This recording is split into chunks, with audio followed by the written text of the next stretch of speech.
And thank you for joining us right here on the Outsiders Podcast. Clint Schweitzer and Noah Groniger here, previewing the big Mizzou at Indiana matchup here this Saturday. Big game for the Missouri Tigers. We're going to be joined by Kearney native and former Missouri great Tommy Saunders. Also, David Woods from the Indiana side. He is the beat writer for the Indiana Hoosiers football program there for the Indianapolis Star. Where is this Missouri team?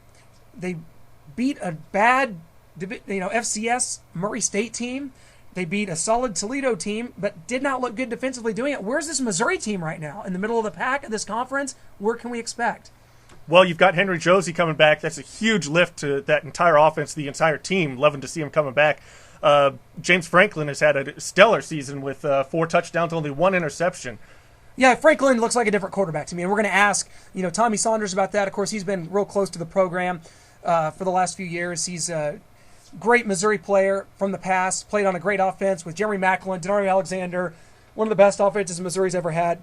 And we're going to ask him about James Franklin, because to me that's what makes this team tick. If Franklin is poised, if he's making good decisions, if he's able to tuck the ball and run and pick up big yards, if he's able to stay healthy, which he's done so far, that's the difference for this Missouri team, because he's got a lot of weapons. Dorial Green-Beckham, LaDamian Washington, Bud Sasser, Jimmy Hunt, Marcus Lucas, a lot of guys to get the ball to. The offensive line's healthy. This Missouri team looks better than it did a year ago, does it not? Oh, it definitely does. Dorial Green-Beckham, huge receiver. Yeah, definitely. And a lot of guys out there, a lot of guys to get the ball to. That's going to be huge.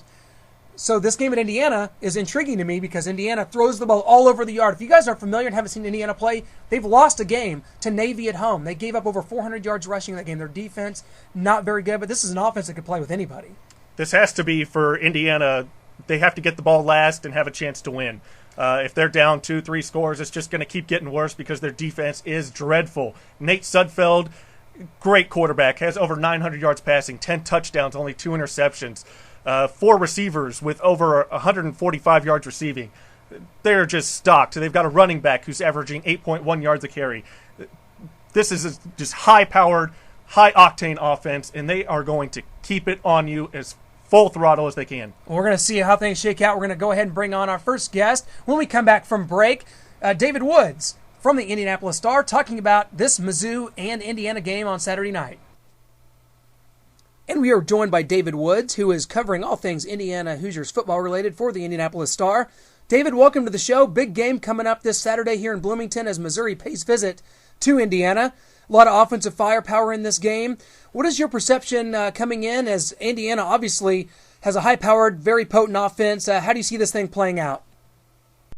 Well, they have, at least at times, shown that they have the ability to mix in some runs in addition to the fairly spectacular passing of sophomore quarterback Nate Sudfeld. Even though Indiana continues to resist the idea to say that they're playing multiple quarterbacks, they've essentially played Sudfeld almost all the way in all 3 games. He only started the game against Bowling Green. He is a sophomore, very, very gifted guy, 6'5". He certainly kind of fits the prototype of an NFL quarterback. And plus, I think you'd really be hard-pressed to find a quartet of receivers to match Indiana's Shane Wynn, Kofi Hughes, Cody Latimer, and tight end Ted Bolzer. That's a terrific group. The question always with Indiana is can they keep the other team out of the end zone as well? Now, they did against Bowling Green, actually, kept Bowling Green's offense from scoring something that Indiana hadn't done over a period of 61 games. But Missouri has such a potent offense, too, that this has all the makings of a shootout. And if Indiana's offense does sputter, they're in huge trouble because their defense is just too suspect and too inexperienced to expect the defense to win the day for them. But the defense just isn't good enough to do that yet. How does this Indiana defense plan on slowing down Missouri, maybe bend but not break at the best? Well, I think you stated it well there. I mean, I think that's about their only hope. I mean, Missouri's going to gain a lot of yards, so it's probably going to come down to how Indiana's defense performs in the red zone. Now, their 2 cornerbacks, Michael Hunter and Tim Bennett, have actually performed really well. They isolated them all so they could, in order to kind of stop Bowling Green's run, they left their cornerbacks in a lot of man coverage and managed to get by with it. Now,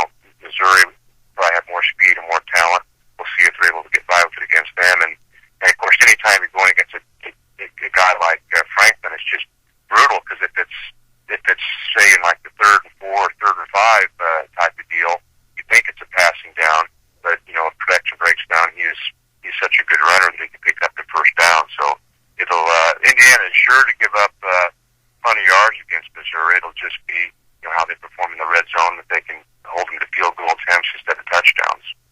You mentioned Indiana's high-powered offense. Do you think they can keep that going against the SEC and the Missouri Tigers? I do. I really think, and the one thing that could possibly inhibit them is they have had two dinged up offensive linemen. So actually, they played against Bowling Green. Three guys who started, were not on the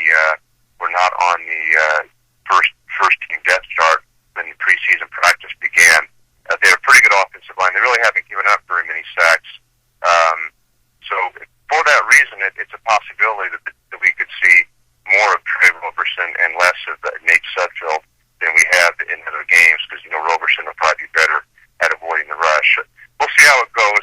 Sudfeld's been pretty nimble in the pocket. He's been able to slide out of trouble and keep plays alive and incomplete long plays. Because if you can keep a play alive,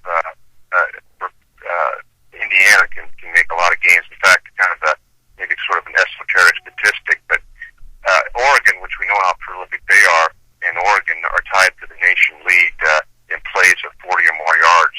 Each has had 11 plays this season of 40 or more yards. So that kind of gives you a little bit of an indication of how explosive Indiana's offense can be. I want to ask you about the perception of this Missouri Tigers program from over there in Indiana. Of course, this is Missouri's second year in the SEC. Struggled out of the gate a year ago, dealt with a lot of injuries, and just the growing pains of joining the new conference. What is the perception of the Tigers program and Coach Gary Pinkel? Oh, I'm not sure that there is so much of this perception. I think probably in this part of the world it's still even kind of hard to process Missouri as an SEC team that belonged to Big 12 for so long. This is the only regular season matchup between Big 10 and SEC teams, which is kind of interesting, but I'm not sure either team is necessarily representative of its conference. This is some people in Indiana think this is an enormous game, that this would be like a huge statement by Indiana football if they were able to beat a program like Missouri. I'm not sure it's has quite that kind of enormity, because even if Indiana lost this game, I think they would still have a chance to finish 6-6 and go to a bowl game. But on the other hand, if they do win this game, this would have generated an enormous momentum for Indiana, because they would have 2 weeks to prepare for Penn State, and Penn State's not obviously quite what it was. And so if they could win the next 2 games, they would be 4-1 heading up to Michigan State, which is certainly a good team, but a beatable one. So you could make the case that this is a very pivotal game for Indiana, but I don't think it's make or break by any means. But it would just be a sort of a signature win for that Kevin Wilson program if they were able to beat Missouri. Nate Sudfeld has put up fantastic numbers this season. Are we really sure that's him under that helmet, or did you guys sneak former Indiana alum Trent Green under there? I'm trying. Sometimes you get too close to a program you're covering, and it's easy to exaggerate how good guys are. But I just haven't seen anything to make me think Sudfeld isn't as Bowling Green coach Dave Clawson described him. He said, "quote He's a stud."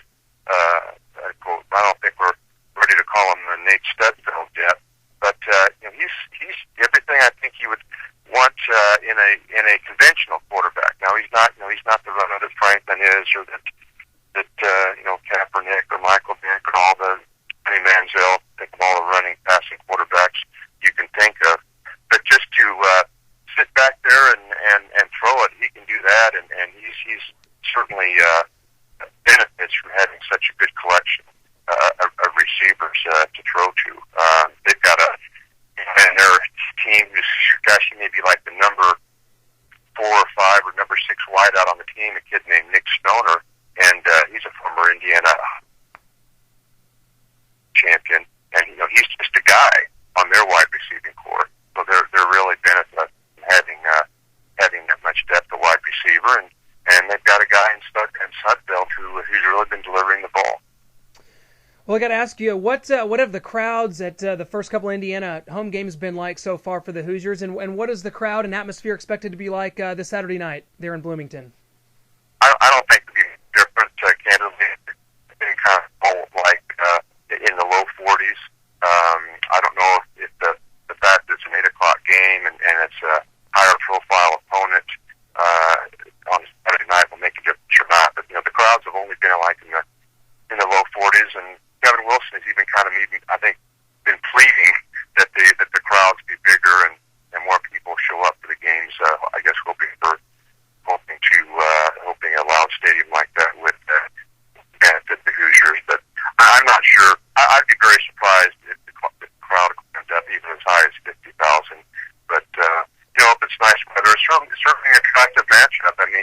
around. Again, I'll repeat myself. It just has the specter of being a very, very entertaining college football game. That's what we're expecting too, David. Great stuff. Really appreciate you joining us. We'll see what happens in this game Saturday night. We'll definitely check out the column after the game is over, and we really appreciate you coming on, David. And we'll definitely catch up down the road. Hopefully, as Tigers and Hoosiers are both bound for a couple bowl games this year, my man. Yeah, well, thanks for having me on, and it'll be interesting to see how. I think both teams probably could have pretty decent seasons after this one, but this one has all the makings of a shootout. Yeah, absolutely does, David. Thanks so much. We'll talk soon, my man. Okay, thanks for having me on. And great stuff from David Woods. Really appreciate him being on the show, giving us the Indiana Hoosiers perspective, and I think this is definitely going to be an interesting game. A game Missouri needs to win. At this stage of Gary Pinkel's coaching career, this is a game Missouri needs to be able to go on the road and win. There's no doubt about it. Indiana does pose a challenge. They were a 4-win team a year ago. Now, granted, they were very close. They were in a lot of those games, but this is a game Missouri should be able to play its game, control the tempo, and win. I think that Missouri is going to be able to control the clock, are going to be able to do a better job, maybe, picking up first downs, converting third downs, keeping the clock moving, and on defense, getting a few stops, just thwarting this barrage of offense that Indiana possesses. I think Missouri's going to be able to do that at least a few times in this game, make them punt, force a couple turnovers. I think that's what it's going to take, and that's going to be key to a Tiger victory. But don't take my word for it. We're going to go ahead and bring on Tommy Saunders, former Missouri great, the Kearney native who has invented his own ab workout called the Rock 360. We're going to bring him on right now. And we are continuing to preview Mizzou at Indiana this Saturday with a very special guest, former Mizzou wide receiver Tommy Saunders. Tommy, big game coming up this Saturday for the Tigers. How's everything going in your world, and how do you see this game playing out, my man? Everything's going great. I've been watching the Tigers, and they look really good. Just as a former player, I don't ever really care who they're playing. I really focus on us and what we're doing, and just it all comes down to the offense and the defense executing. And you're out there playing for yourself. Making the right reads, doing to the scheme that you're supposed to do. And so, whenever I'm looking at these games, I'm always just looking at Mizzou, and they're going to come out focused. Now, I know you've spent a lot of time around the team in the last couple seasons.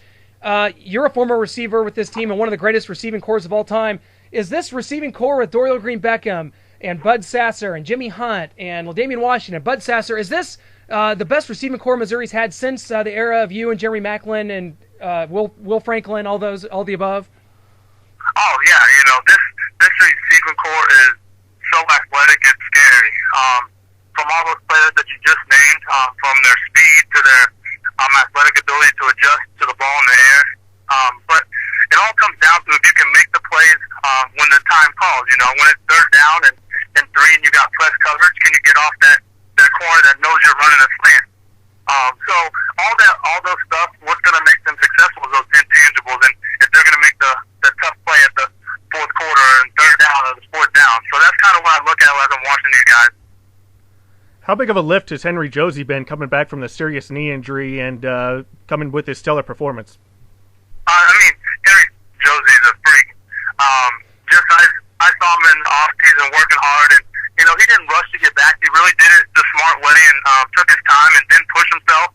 Got back in the weight room and got strong, and it's all paying off. These kids work out 365 days to play 12 to 14 games. So, for him to come back like he did and to give everything he has, these first couple of games is huge, and I'm really looking forward to him having a great year this year. How do you think the Mizzou defense is going to go about stopping the Indiana offense? They have Indiana has quarterback Nate Sudfeld, who's got over 900 yards passing, 10 touchdowns, and he's got 4 wide receivers with 145-plus yards receiving. So how do you think the defense goes about slowing them down? I think after the last game, I saw Andrew Wilson, get ejected from the game. I think that's, terrible for these kids, especially a play like that. For him having to sit out, I think he's going to sit out the first half of this game. I think that's terrible. He's the leader of their defense.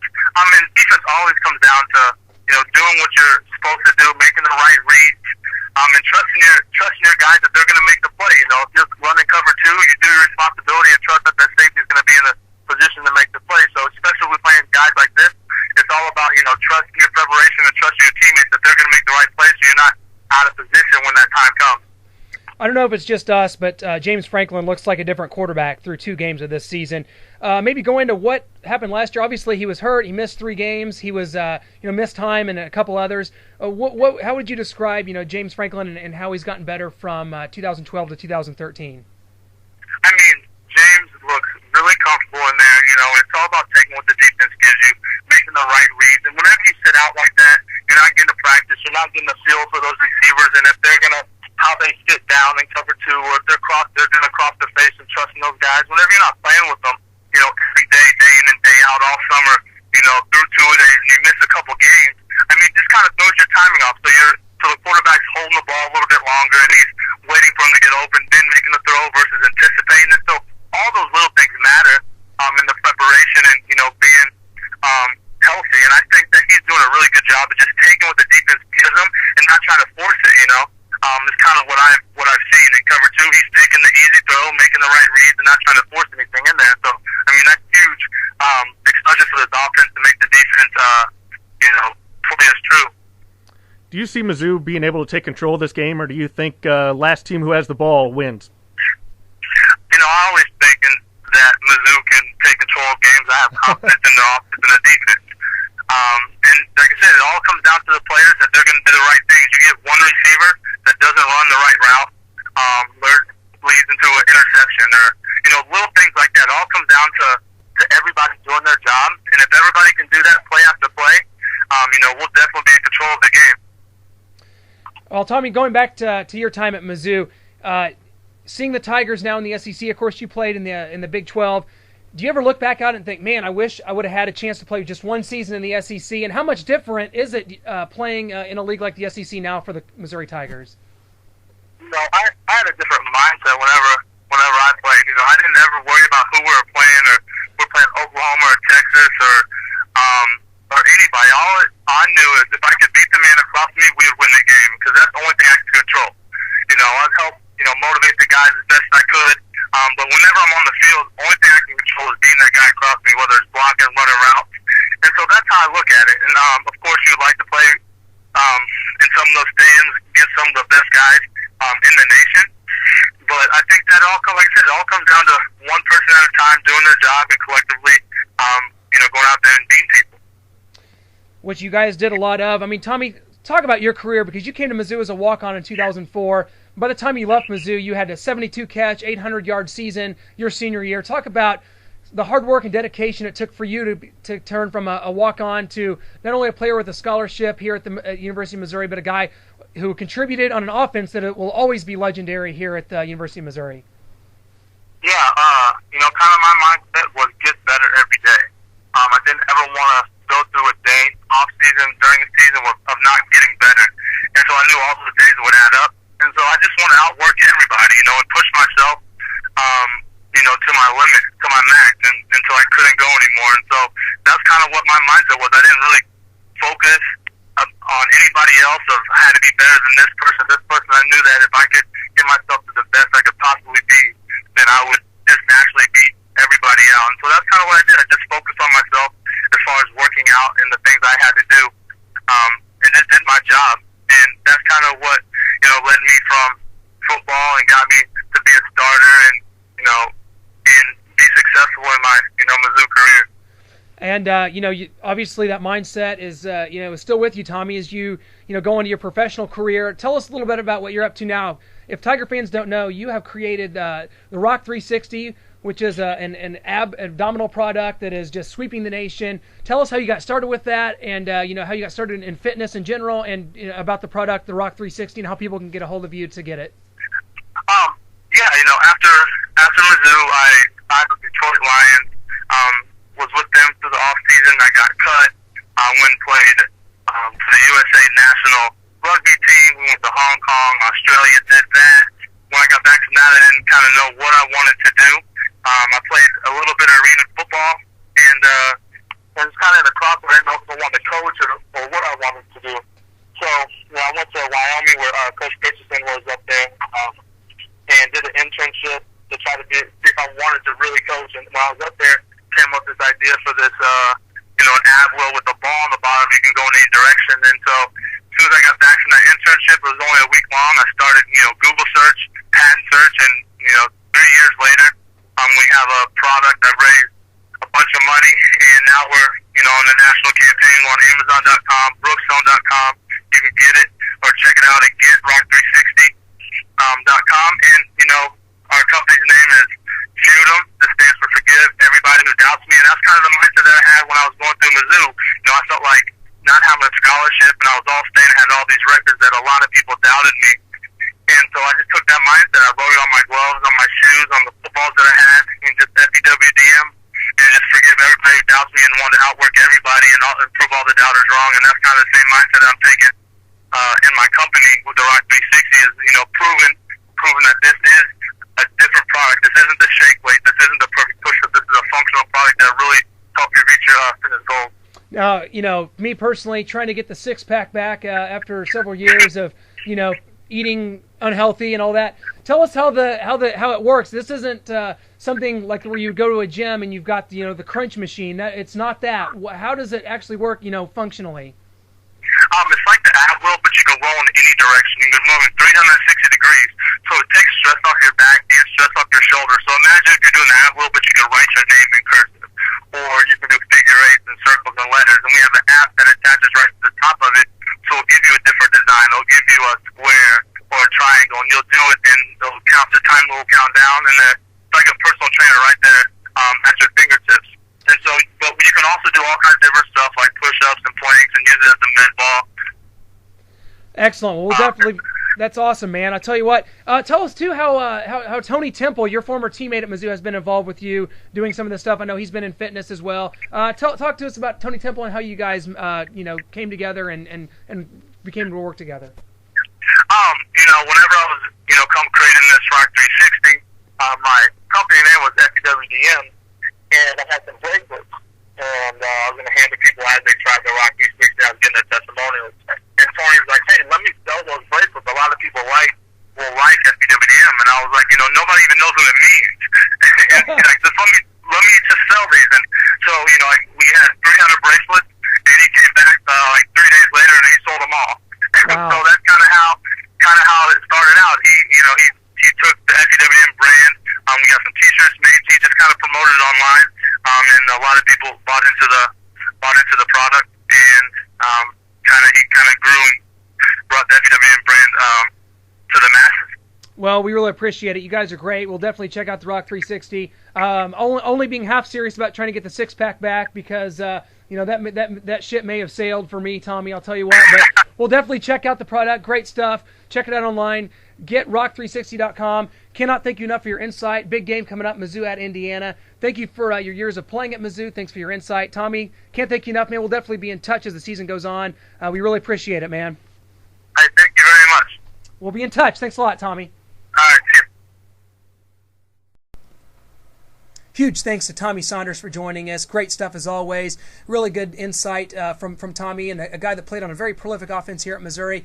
Cannot disagree with really anything he said. I think this is going to be, a game Missouri should win, and I think he believes that as well. And so we'll see Saturday night on the Big Ten Network. A little disappointing for some of the Mizzou fans that may not get the Big Ten Network as part of their cable package. I know that does come on at least on DirecTV on Dish. That is out there, but some people may have trouble picking that up.